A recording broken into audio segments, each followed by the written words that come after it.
All right. Hello, everybody, and welcome to the stream. My name is Nick Larson. Today is April 9th, 2020. Happy Thursday, everybody.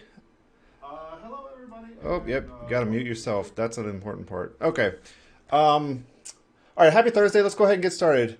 For the last 2 years or so, I've been really fascinated with reinforcement learning, and I spent a fair amount of my time in the latter half of 2019 implementing a bunch of reinforcement learning algorithms just to sort of get a better understanding of how they all work. One of the biggest projects that I took on was attempting to reproduce the AlphaZero algorithm for the game Othello. And AlphaZero is really just like an algorithm for making decisions in games, and it's not tied to any particular game. You can use it for a lot of different kinds of games, and it's actually the state-of-the-art algorithm for games like chess and Go. This talk is only 30 minutes, so my goal is not really for you to leave here and be able to go implement all this stuff yourself. That would just take way too much time. Instead, I want to give you like a really high-level overview of the main concepts, how they all fit together, and then at the end, hopefully leave you with a little bit of intuition as to why these things work so well for the games. So first, we're going to go over how to make decisions in games, and then after that, we're going to get into Monte Carlo tree search, which is like the heart of the algorithm here. And then at the end, we're going to talk about how you can use reinforcement learning to improve the effectiveness of Monte Carlo tree search and really take it over the top. The thing that actually makes this thing super great. All right, let's get into it. Okay, first, so how do you make decisions when playing games? I always feel like things are best to explain by example, and so that's what we're going to do. We're going to start off with a game called TicTacToe, which is a fairly simple game. And when it's your turn, you are basically given a state of the game, and then you have to decide which action to take. So we're going to say we start with this state right here. If you're not familiar with TicTacToe, it's a really simple game. The goal is just to get 3 of your symbols in a row. Players switch turns. X goes first. You'll see here that for your sake, I put the current player's turn up here. And that's just to make it easier for you to look at it and know without having to think about it. All right, so how do you play games? Well, when it's your turn, usually what you do is say, well, what if I played right here? What would happen? And then you say, well, what if I played right here? What would happen? And what if I played right here? What would happen? And then from each of those states, you sort of expand those out. And that's exactly what you do until you get to the end of the game for every possible move that you could play, right? From this starting state, there's exactly 5 ways this game can play out. And now what we need to do is decide which one of these 3 actions up here is the best one to choose. Right? And the way that we do that is we get all the way down to the terminal states, and at the terminal states, which is where the game ends. The game can end when you make 3 in a row, there could still be empty cells, or it fills up and it's just a tie. Right? When we get to the end, we can just follow the rules of the game to decide what the score is for each player. And I really apologize for the coloring here. I know it's going to be hard to see on this one. I was changing the colors at the very last moment. The way that we set this up is X's score is on the left and O's score is on the right. So in this terminal state, it's a tie and they both get a score of 0. But in this state, X actually wins. So X, we're going to assign a score of 1 and Y a score of -1. It doesn't really matter what these values are as long as they're relative to each other. So that if you win, you get a higher value. If you lose, you get a lower value. There is yeah, it's good enough, actually. Okay, so now we have to actually make decisions. When X is in this state right here, it has to decide what to do. Well, there's only one move. The same thing here, so it just backs these up, just like this. And that becomes the selection. There was only one selection, but now it's O's turn, and O has a much more interesting selection because there are 2 possible moves. So O looks down at its score, which is the second value, and it chooses the maximum among all of its children. So it has a score of 0 right here, or it can get a score of -1 right here. It decides that 0 is a better score, so it's going to choose this action and play this way, right? We can do the same thing for over here, and this is what it ends up looking like. And now it's X's turn up here at the top. X now has to choose between these 3 actions, and the way it does it is it looks at its own score. So it looks at the first value over here, which is 0 or 1 or -1. And 1 is the best, so it's going to select this one. And as it turns out, this leads to an immediate win because it gets 3 in a row, so that was actually a good decision, right? That's how you make decisions in games. That's basically it. However, there is like one really big problem here, which is that tic-tac-toe is a really simple game. From the state that we showed here, there were only 5 possible games that could be completely played out from this point on.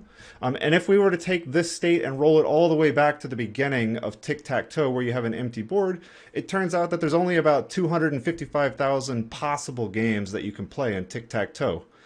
And that's just not a lot. Like, a computer can enumerate all 255,000 of those in a fraction of a second. It's just not an incredible amount of stuff to do. I want to note one thing, though. It is sort of important to think about how you can reach the same state from different paths, though. So, for instance, if at the start we played an X in the top left, and then we played an O in the top middle, and then we played an X in the top right, same state as if you played an X in the top right, and then an O in the top middle, and then an X in the top left, right? We took 2 different paths to get there, but we reached the same state. And the trick to this is, from any given state, the entire tree that would expand below that is guaranteed to be the same. So even though we reached it in 2 different sides, we really only need to evaluate that state one time. And so that's what we're actually going to use as our measure of game complexity. It's the number of unique reachable states in a game. Okay? And then for tic-tac-toe here, it turns out that there's about 5,400 unique reachable states. And then for the purpose of comparison, we're just going to look at things in terms of orders of magnitude, which gives us a game complexity of about 10 to the 3 states.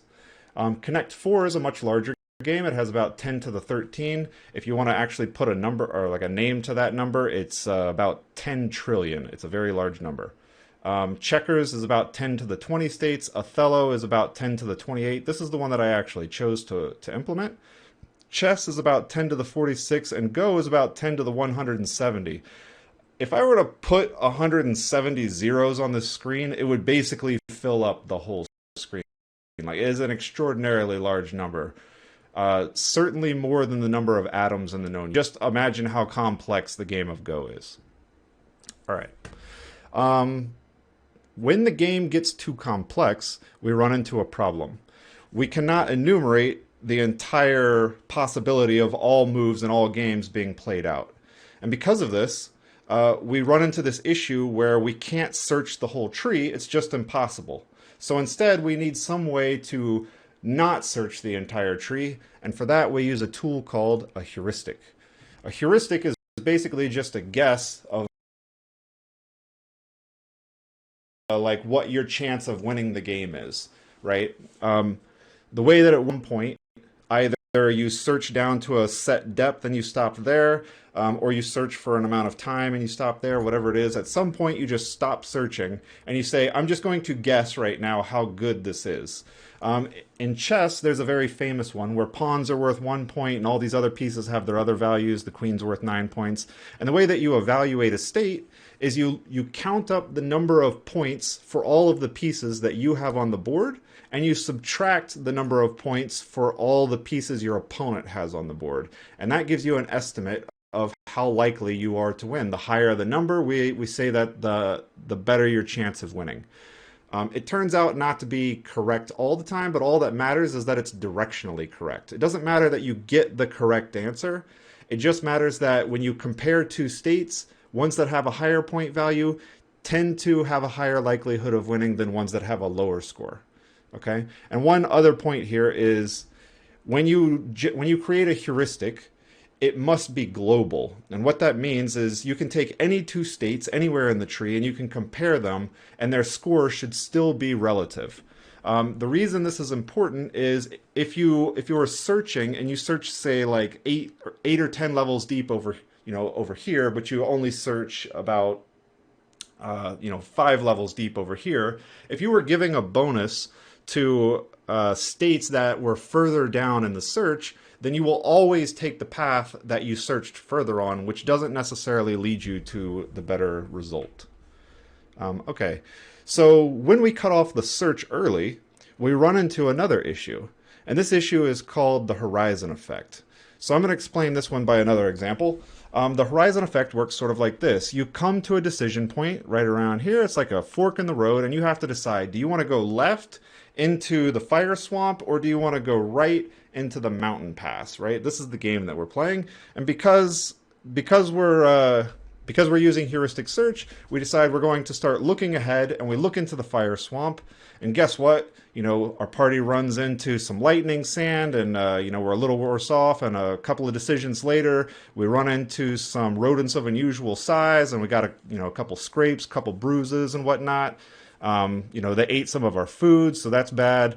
And so that's it. We had to stop searching right there, about 4 or 5 levels deep. So then we start looking down the right side, and we see that we went to the mountain pass.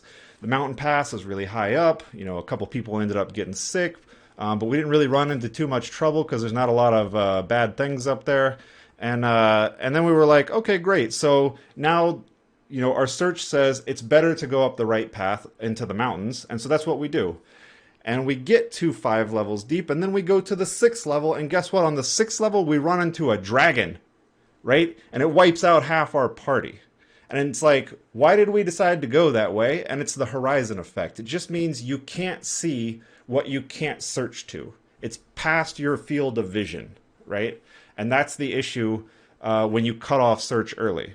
So there's really only 2 ways to overcome the horizon effect. The first one is obvious. You just search deeper as best you can. Unfortunately, there are some really like computational issues and fundamental research so deep, right? Imagine you had to look ahead 500 steps, and this tree balloons out, and it's just got jillions and jillions and jillions of states. You just, like, there's just not enough time in the day, the week, the year, the month, or whatever to evaluate all the states. So the other way that you can do this is you can come up with a better heuristic. Okay, so imagine you had a friend, and this friend has played this game before, and they're like, I know the lore, right? I understand the lore of this entire thing. And they say, there be dragons in them mountains, right? And you're like, okay, that's good to know. So you start running your search, and you get up into the mountains, and you're like, okay, great, we can only look 4 or 5 levels deep. We don't actually see a dragon, but we have an idea that there might be dragons here, so let's just pretend that, you know, we might run into a dragon.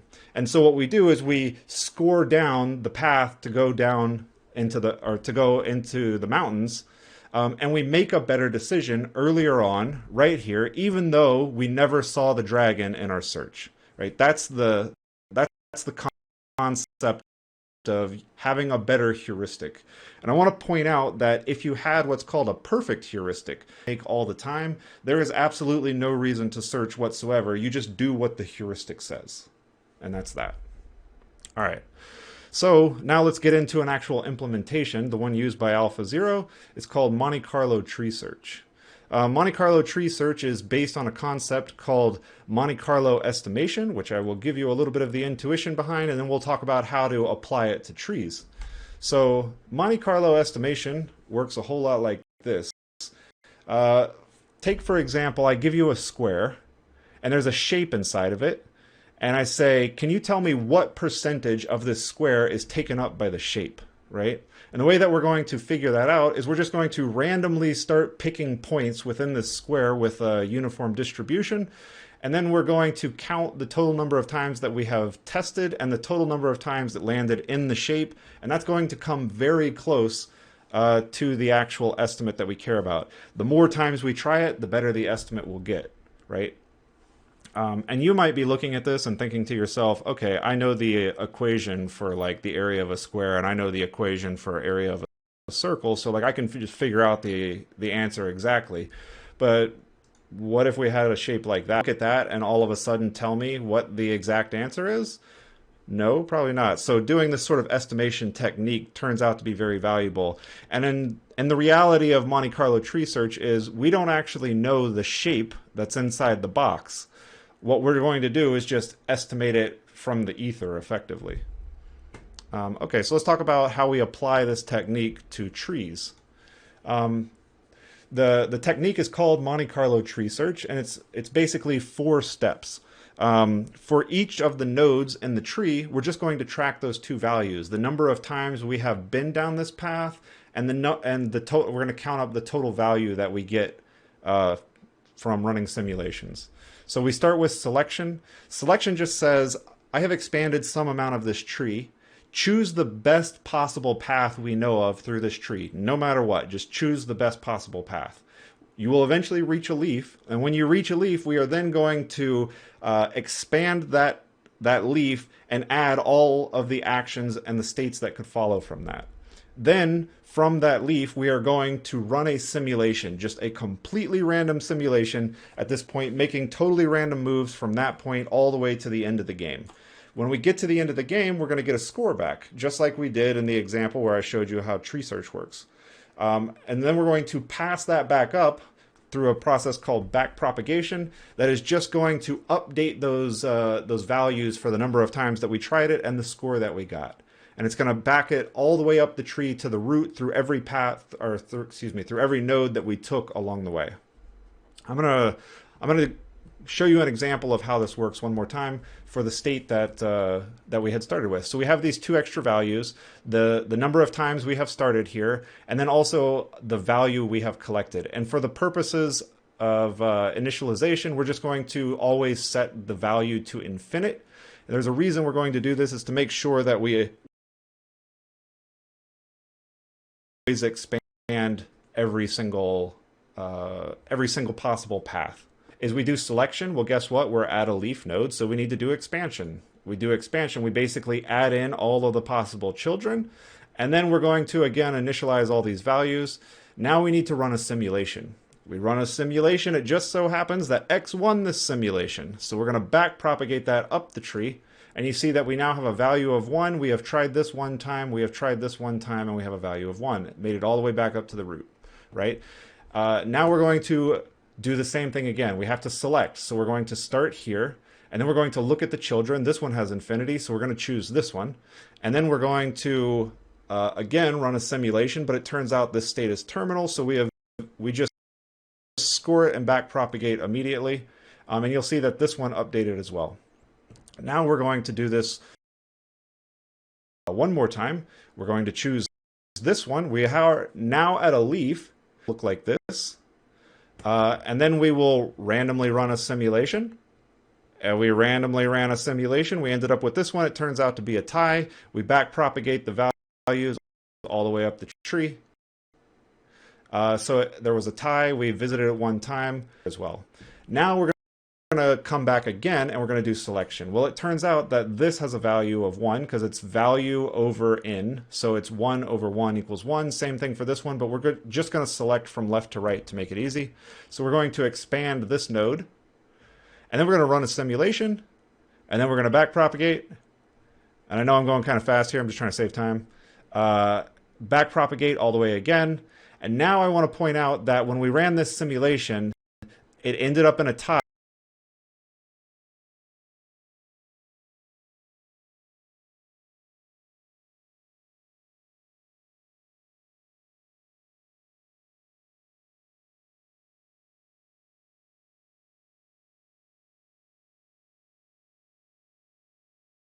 And our value became 1 here. We'll always select this node because of its children. The value, this is going to have a value of 1/2. This has a, we'll always choose this node from now on, no matter how many. All right, I want to point out that, all right, and this is sort of important. I said we needed to be direct. This one is the second best, and this one is the third. We have a score of 1/2. We have a score of 1. And we have those are directionally correct. What directionally correct means is whatever the relative values that we have estimated, match those. So the ordering of the selections is the same. And that's that. Okay. So this has one really big problem as well. Even for the game TicTacToe, which is super simple. Stutter in the video. Okay, well, I'm just going to keep going, I guess.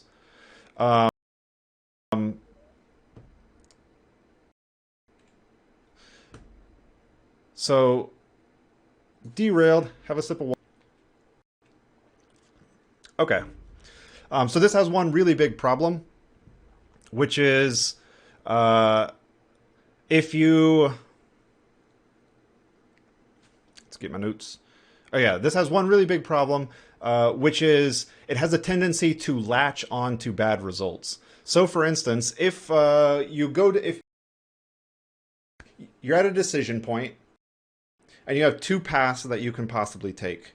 Down these two paths, the left side, you have a 90% chance of winning and a 10% chance of losing. You have a 90% chance of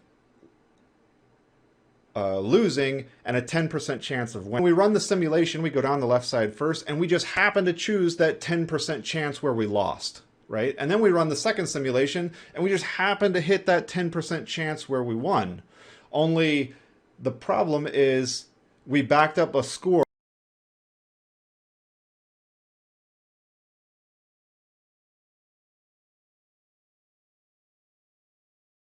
of a loss on a side that had a 90% chance to win and had a 90% chance to lose. Search down the left-hand side again because it has a score of 0. That's an issue. That's something that we have to fix. And to fix that, we use something called upper confidence bound. All right, upper confidence bound works a lot like this. For any given state, you can just imagine that this is going down the left path, the first path, the second action, the third action, the fourth action. For any given state, we know the number of times we have tried that state, and the fewer number of times we have tried that state relative to the other ones that are siblings, it has a larger error bar. We just know less about it. So the more times you run down the same path, you have a a better estimate of what the real value is. So in order to make sure that we are constantly exploring different paths and we don't get stuck in this rut, we are going to look at the error bars and we're going to add the upper confidence bound to our estimate.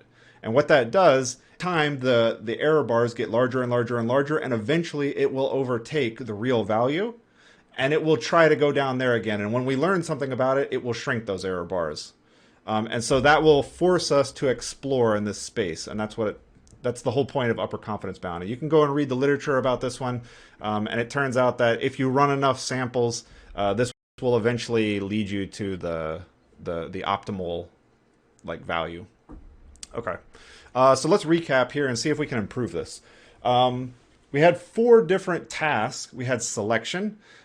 Selection was just going and choosing the best path. If we were going to do something else here, we would have to not choose the best path, and we've already decided to do that by using this upper confidence bound thing. So selection, we can't really improve. Expansion, this is just like a thing. Maybe we can choose the children that we want to expand first in a better way. Maybe. Then we also have simulation. Can we do better than random rollouts? It's going to turn out that this one is true.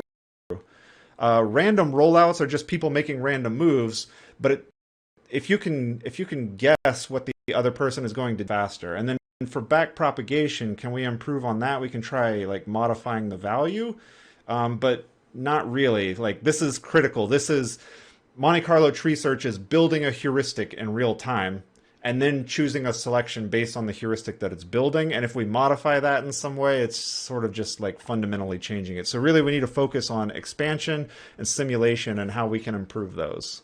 All right. And the way that we're going to improve those is with the use of reinforcement learning. Okay, so conceptually, what our opponent is going to do in response to each of our moves, then we can obtain better outcomes from our simulations because they'll be much more likely to happen, and so the values will converge to real actions a whole lot faster. And it turns out that just guessing what your opponent is going to do is not a great idea. Guessing what a good player would do is a much better idea. And so this in turn means that our so this in turn means that our estimates get propagated back to the current state and reflect the reality a whole lot faster. And so we're going to use reinforcement learning is good at building models that predict things, but the outcomes of games are based on sequences of actions, which is what reinforcement learning is all about. There is in reinforcement learning that you could apply to all of this stuff. So I'm not actually going to get into any of them. I'm just going to talk about the one that is used by AlphaZero primarily, which is called a policy gradient.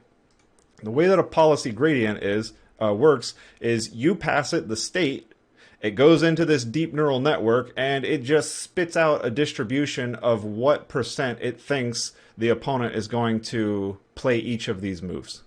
And that's it. That's all it does.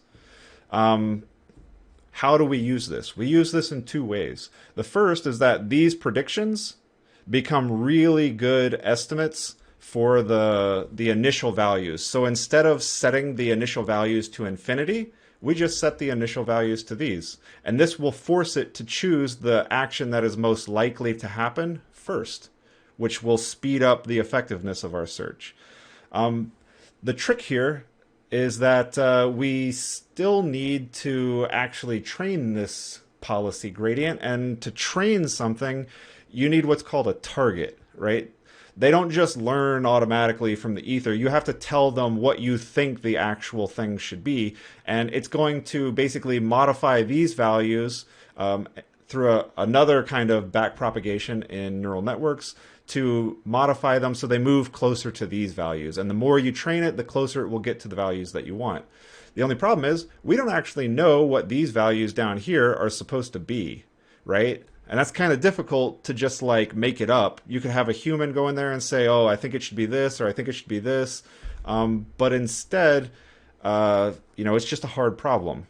It turns out that the way that we are going to estimate this, and this is like the key point in AlphaZero, is that we are basically going to use the output from our Monte Carlo simulation as the training data. So we're given a state, we run a bunch of simulations, and these in values right here are what we're going to use as that distribution. And that becomes our target. There's there's some nuance around how you actually do this. So you exponentiate them, because we always want to land on this one. Like there's no reason to go here when this is an automatic win or anything like that.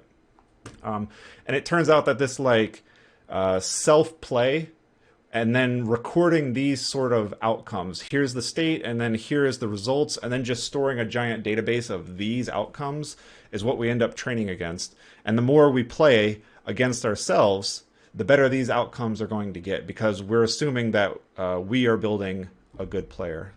All right, so now I just want to get into one last little thing in the last couple of minutes here, which is why does all this work so well? And that's such a great question. All right, first off, this Monte Carlo tree search thing, it's really bad at the beginning of games. Okay, simulations are expensive for any non-trivial game. Like for instance, in Go, there are literally hundreds of cells on the board, and to finish a rollout of a game, you have to play hundreds and hundreds and hundreds of moves to get one value back, right? So if you say, I only have X amount of time to search, call it a second, 10 seconds, a minute, whatever it is that you want to call it, the problem that you run into is you're going to have very few simulations that end up getting run. So it's basically making random decisions at the beginning, because it's not getting enough information from deep in the tree to be able to give you a good estimate, right? Deep in this tree, when the board is half full, the simulations run enormously faster.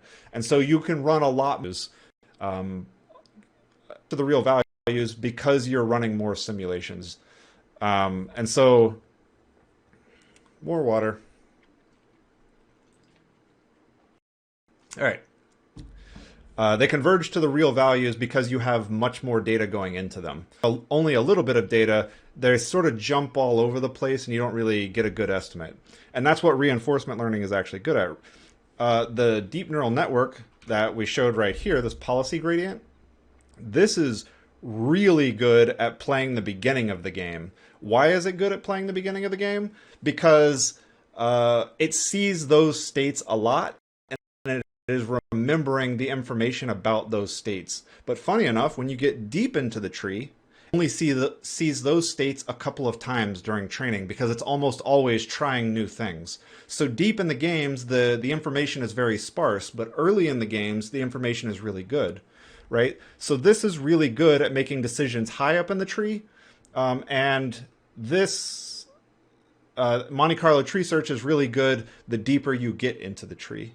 And then one last thing to sort of point out is that Monte Carlo tree search has this property where even if your heuristic is wrong even if you used your handcrafted, pawns are worth 1, queens are worth 9 sort of a thing, it will overcome that. It will eventually figure out that there is a mistake in the heuristic that is being used to choose the actions in our simulations, and these values will actually result in values that replicate the real outcome for making each move.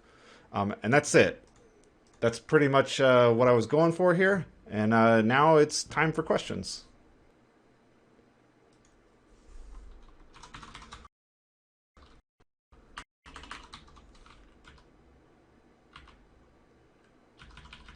All right. Question I see is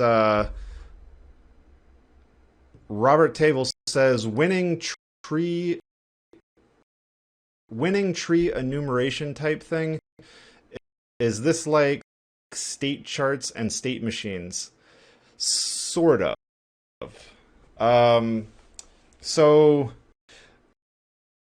reinforcement learning itself is based on which you could view as a state machine. It's basically got a bunch of states, they all connect to each other, and as you choose actions, you progress through these, and you are given a reward back from the environment, which is the rules of the game in this case. So you make this action, and sometime later on, you're given some value, and then we're basically just going to remember that value and use that later on.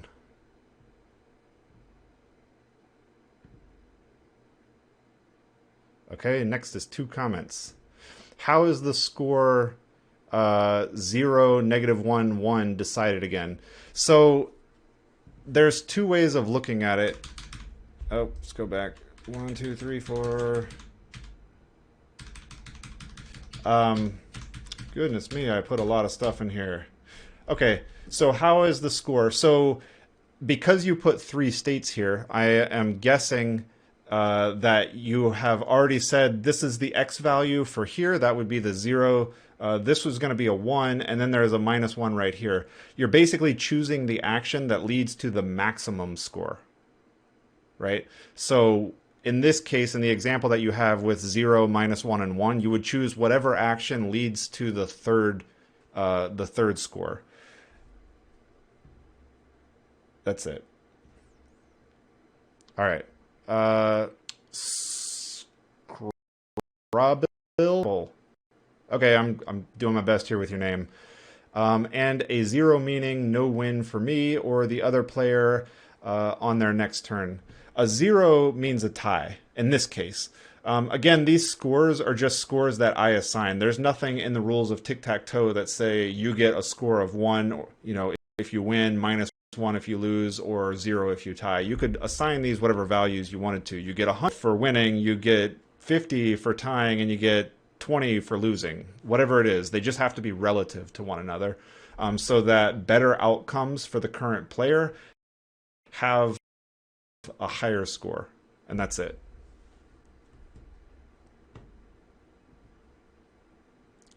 Great. Any other questions? I love this stuff. I could go on for days. All right, so Nick, I feel like the majority of the talk is going over my head. You are providing great information. However, what materials do you recommend to get started with something like this? I honestly and wholeheartedly recommend Wikipedia for Monte Carlo tree search. That's how I started. I actually did most of this work on stream. So if you go back in my stream history, you should be able to find it. If it's not on Twitch anymore, you can certainly find it on my website. And basically, it's a really simple algorithm. It's maybe 30 lines of code total. The most that goes into the work is defining the rules of the game. Even for something like tic-tac-toe, the rules of the game are going to end up being hundreds of lines of code. But once you understand the rules of the game, excuse me, once you have the rules of the game implemented, it's really easy to just plug it into the algorithm. And if you design it in a generic way so that you have a game rules concept, you can basically say, here is the state based on the game rules. Give me all of the possible successor states, right? And then as long as anything follows that interface, Monte Carlo tree search, the exact same implementation, can play any game. And I think on our stream we did 3 different games. I know we did tic-tac-toe to start. I know we did Othello. Feel like we did one more. And it's funny too, this Monte Carlo tree search, even without the reinforcement learning part, is extremely good, right? I played against this thing myself and I never beat it in all the times that I played against it. And I felt like I was an okay player at Othello when I started. Turns out I was not.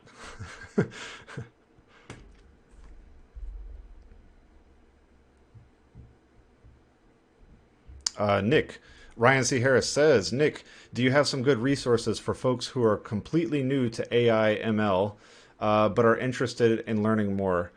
Yeah, I have a lot actually. So I love watching videos on YouTube. At Georgia Tech, when they started their online program, they actually released all of the videos for all of their classes. If it's over your head to begin with, it's generally pretty easy to look at one in particular algorithm and like just Google it, and you will find loads and loads and loads of information. Even today, like having gone through grad school, I still find it extremely difficult to like read a paper and understand everything without reading it over and over and over and over and over again. I think that's hard. That's why I was really going for like a visual representation of all this stuff to sort of, show you how it works as opposed to just having a bunch of text. Okay.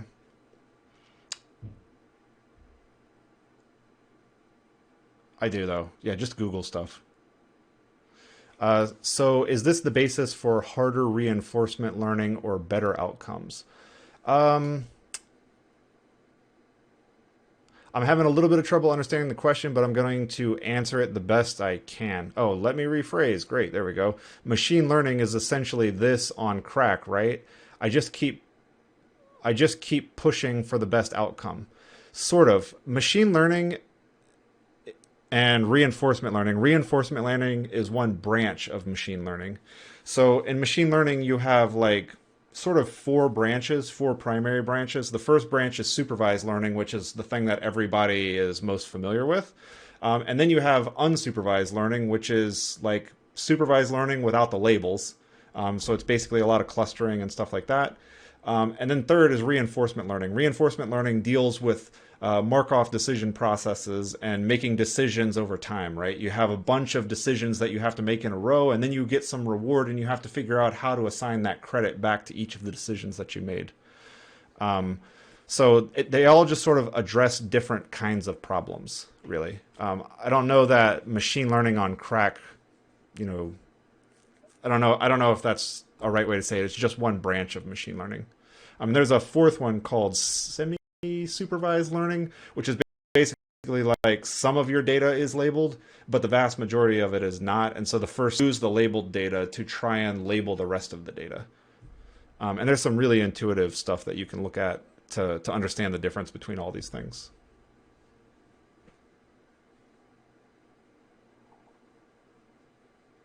Ryan C. Harris, the visuals certainly help. Thank you. Oh man, I really appreciate that. All right. Uh, Thrennen. I'm doing my best. Where's Andre the Giant with the huge boulder? I was seriously thinking about it, but like it took me so long to make these slides. Like I'm just not a professional designer, and I was like, I can just waste my time Googling stuff all day, or I can actually get this done. Yeah, the Princess Bride reference. I was trying to figure out something for the mountain pass, but they didn't actually go through the mountain pass except for that one little scene where they like climbed up on top and had the sword fight. Couldn't figure out how to work it in. All right, so Nemomi, Nimoy, going. Okay, there seems to be This seems to be a whole lot more complicated than my tic-tac-toe game. Use this for tic-tac-toe, and I highly recommend it. You'll learn an incredible amount.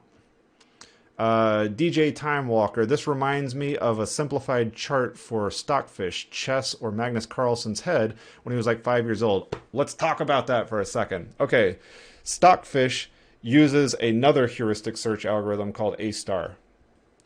A-star uses a generated heuristic, but it does not improve upon that heuristic as you play, right? So the goal of A-star is really to make a really simple evaluation function. Something as simple as like adding up the value of the pieces and then searching excessively deep. I mean, dozens of levels deep, maybe 25, 30 levels deep. It's just incredible like how deep you can get and search for a game like chess. And so that is interesting because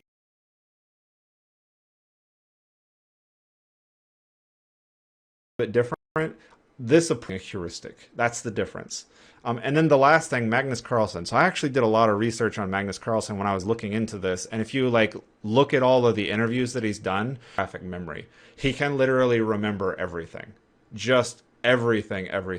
And so when he sees a game and he sees the outcome of the game, he knows exactly like this led to this, this led to this. And so when he sees a board, he immediately only sees what is typically the correct move. Like he is not looking at like his internal heuristic process is so good that he will only look at 2 or 3 moves when there might be as many as 40 possible moves on the board. And it's just really incredible. And it also goes to show that, you know, this is interesting. So one more tip on that, and this will be the last thing and we'll wrap up. When this was released, computer poker players have been better than human poker players since the 90s. Excuse me, chess players. Human chess players computer chess has been better than human chess for a long time. For almost 20 years now. Over 20 years? Yeah, over 20 years now. And when this came out in 2016, I think is when it came out, the chess world went completely crazy because this chess robot plays in a totally different way than the rest of like Stockfish. It doesn't use A-star. It was making, these A-star search bots would just absolutely never even consider, and it was really just incredible. But yeah, that's it. Thanks everybody for coming. I really appreciate all the questions. If you have any more questions about any of this, please just send me an email. You can reach out to me on Twitter at Fody, Fody. Be happy to answer them and get...